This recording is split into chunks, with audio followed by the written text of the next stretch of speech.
జనసేన ఒక్క వేదిక మీదకి 10 సంవత్సరాల తర్వాత రావడం, అదే సందర్భంలో రాబోయే రోజుల్లో ఈ జట్టు అనేటువంటిది కీలకం కాబోతుంది.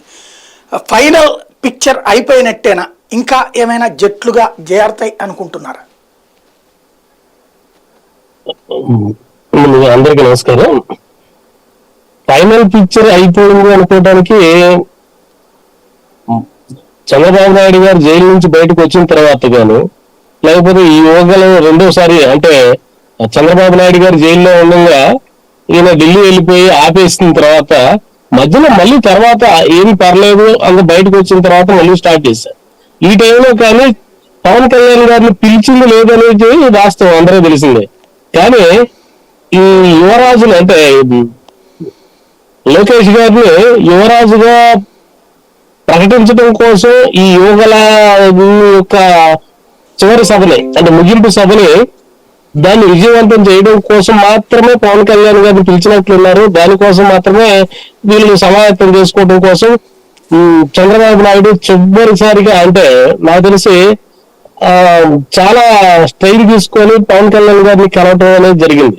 కానీ పొత్తుల విషయంలో కానీ పూర్తి సీట్ల సర్దుబాటు విషయంలో కానీ లేకపోతే మిగిలిన ప్రధాన పక్షం వాళ్ళకి బీజేపీ, జనసేనకి ప్రధాన మిత్రపక్షం బీజేపీని కలిగిపోవడంలో వీళ్ళు ముందుకు వెళ్ళింది ఏదైతే ఏమీ లేదు. అసలు వీళ్ళ సీట్లు సర్దుబాటు కాలేదు, జనసేనతో సీట్లు సర్దుబాటు కాలేదు.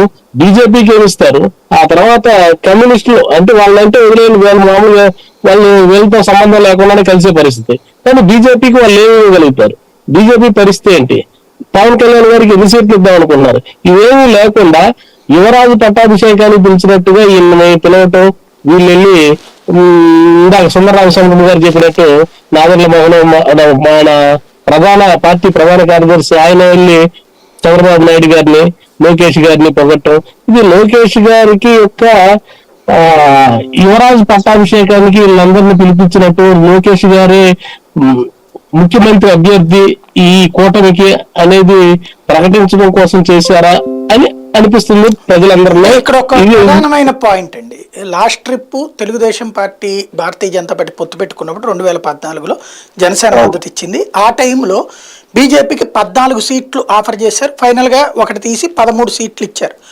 ఇప్పుడు అప్పుడేది 3% ఓట్లు ఉన్నట్టు సందర్భంలో ఇప్పుడు 0.8% వచ్చినాయి. కాబట్టి ఒకవేళ పొత్తు పెట్టుకుంటే సీట్లు ఏమన్నా అందులో భాగంగా తగ్గించి ఇవ్వడం కానీ చేస్తారా?